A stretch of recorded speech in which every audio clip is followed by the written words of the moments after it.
এয়া আমি আহি আজি মাহঁতৰ ঘৰ পালোঁ আৰু এয়া আমাৰ মাহঁতৰ নিচে কাষতে কালী মন্দিৰ হয়। ইয়াতেইতো শ্ৰী শ্ৰী কালী মন্দিৰ আৰু লগতে শ্ৰী শ্ৰী ৰাধা কৃষ্ণ মন্দিৰ।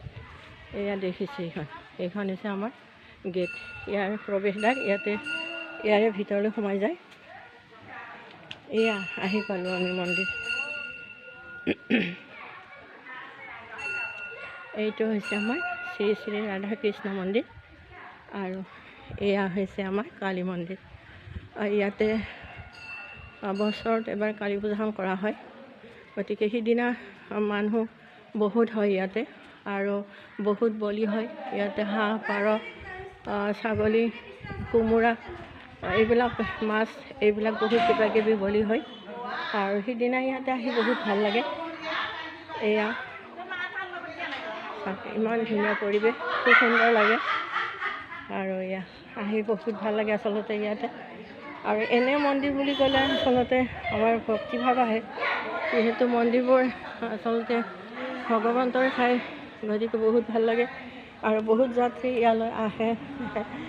এয়া যাত্ৰীবিলাক আহে ইয়াতে প্ৰভুৰ। এয়া আমাৰ বৌ আহিছে, এইটো হৈছে আমাৰ বৌ, আমাৰ বৌৰ বোৱাক, মোৰো বৌ হয়।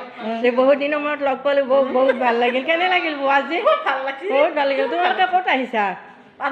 পানী তুলিবা। কাৰ কিবা কাজ নেকি? লগুণ দেনি কাৰ? অঁ, লাচিতৰ সিহঁতৰ ল'ৰাৰ। অঁ, লগুণ দেনি, ঠিক আছে। আমিও আহিলোঁ, গোটেইকেইটাক লগ পালোঁ, বহুত ভাল লাগিল।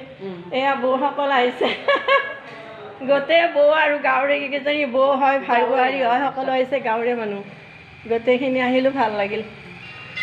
আৰু সিফালে মোৰ লীলা দেৱী ভণ্টীয়ে মোৰ ভিডিঅ' বনাই আছে, তাইৰ লগতে ময়ো বনালোঁ। যিহেতু গাঁৱৰ গোটেইখিনি তিৰোতা ইয়াতে লগ পালোঁ, বহুত ভাল লাগিল।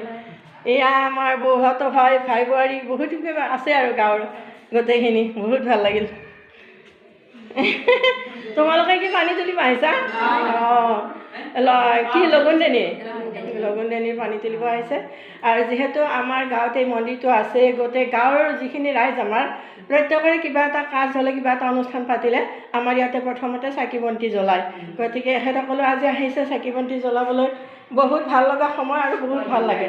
প্ৰভুৰ চৰণত সেৱা লৈহে মানে কাজ কৰ্মত আগবাঢ়ি যায়, বহুত ভাল লাগিল। গোটেইখিনিকে লগ পালোঁ।